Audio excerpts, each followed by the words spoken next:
Alright, so... okay. Monster Hunter Freedom 2 for the PSP. Yes, this game came out forever ago. And yes, I'm going to review it anyways, because I don't give a shit. I'm crazy in the head. Ah! Alright, so... this game, in America, this game kind of got some shitty reviews. In fact, I don't think very many publications hooked it up with the quality reviews that it actually deserved. The reason is because of the way that us Americans approach video game content as opposed to, say, our Japanese counterparts. Alright, see, over in Japan, this game is the shit. Like this game is compared to crack over there. These people, they can't get enough of it. This is one of the reasons why actually the PSP is starting to outsell the DS on a monthly basis now, which is pretty cool.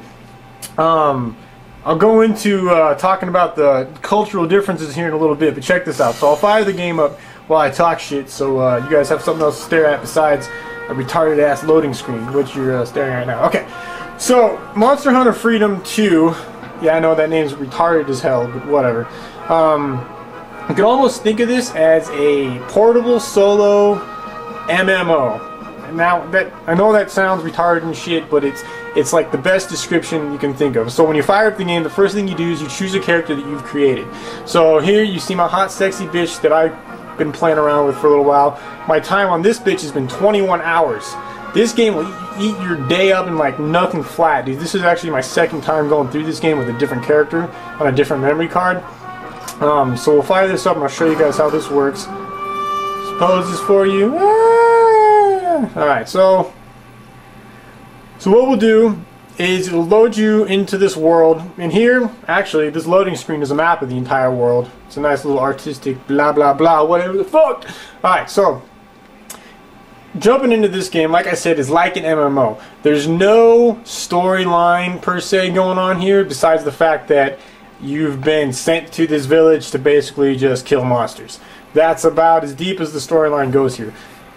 This, and for this reason, that's actually why this game has kind of got some shitty reviews. So here we are. You always start out in your town, and you're not pressured to do anything here. You can just kind of run around, talk to people, they'll talk shit, blah blah blah.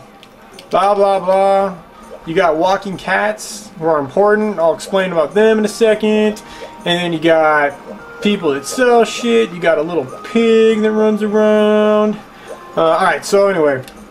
So here's our village. So just like an MMO, you're not pressured to do anything right off the bat. You can chill. You have your own little house, which is over here. And I'll show you guys this. In your house, you have your storage bin. You have a bed. You can even sleep in your bed. That's how you save. Your bitch will actually animate and go to sleep. It's really cool how all this stuff works, as it really is like its own little retarded world.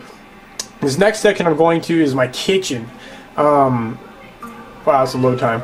Anyways, here your kitchen. You can hire and select different cats to cook different foods for you that will benefit you throughout the game. There's a ton of strategy in this game. There's a ton of customization things that go on. This is just one of them, the kitchen. You can see the cat going crazy, sweeping shit. You just want to kick him, but you can't. Get out of my way, bitch! You're dead! Alright. I'll take you guys back out to the village. Now, one of the reasons this game didn't... Well, one of the reasons why most of you probably don't own this game if you're an American is because the ratings are really shit. The reason why is because there's no guided storyline. And Americans, for whatever reason, can't handle that. If there's no direction, like in Americans, we just go crazy. We just can't comprehend the fact that you can just kill shit without a storyline.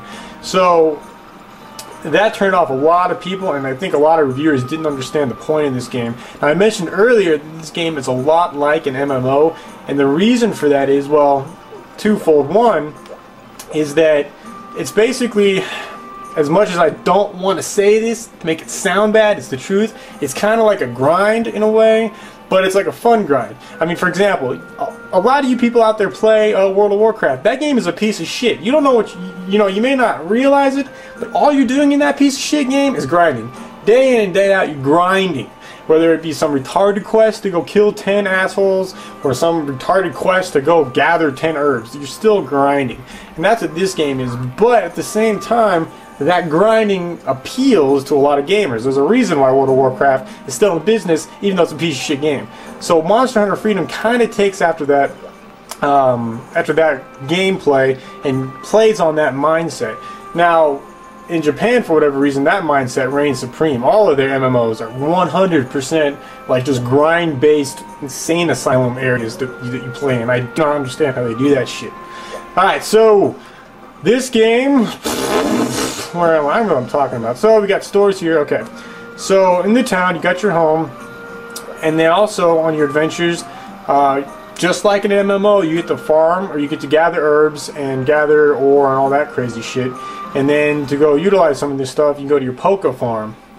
I know, Pokemon, Poke Farm, it's not the same thing, so yeah, don't think like that.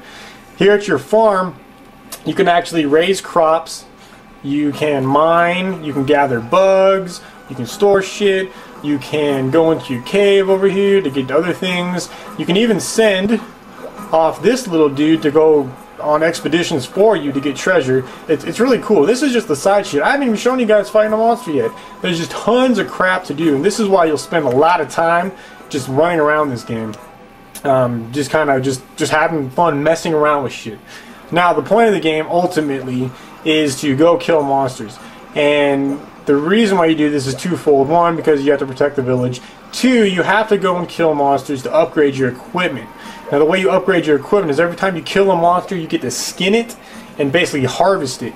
And this is another aspect of the MMO thing that comes into play, because there's a lot of random drop factors involved with this stuff, because armor takes a certain amount of materials to craft, and you have to kill a certain amount of monsters and then hope that that monster drops its item. So there's a huge appeal in that, of course. That whole thing, that the next monster will drop what I need, so I'll kill the next one, and then next thing you know, man, you're going crazy, you're killing everything in sight, and then it's like 4 in the morning, and then yeah, your girlfriend left you, and yeah, so it can get addicting. So what you do to go fight monsters, you go talk to this old lady who doesn't speak English. She just goes, and then you pick a quest. There's different kinds of quests too. There's gathering quests. There are simple things where you just go and you gather hides or herbs and stuff like that. Then there's slaying quests where you have to go kill a certain amount of monsters. And then there's hunting quests where you also have to kill a certain amount of monsters and a boss monster. Or maybe that's a slaying quest to kill this boss monster. I don't know, man. It's all the same fucking shit. Basically, you're killing monsters and harvesting and all that crap. I know it sounds maybe initially boring, but it's not. It's pretty sick. So